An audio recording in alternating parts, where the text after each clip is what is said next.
Ireland is obviously Britain's closest neighbour. We have very strong relationships. I signed a strategic partnership agreement with Prime Minister Cameron last year, and the relations between our two countries are exceptionally strong, as is trade and business. Now, I think we should understand here, we need to be very clear about this. Britain has been a fundamentally important member of the European Union, joining 40 years ago like Ireland.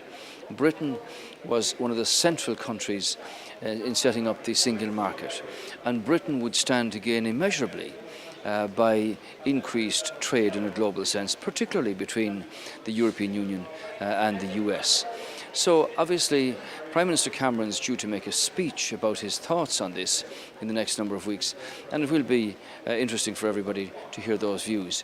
He has already said publicly on many occasions that he doesn't want to leave the European Union, and that is centrally and very important for that. I would see it actually as being catastrophic if Britain were to leave the European Union, being such an important member. But then it's a matter for the British government, and I don't speak for them.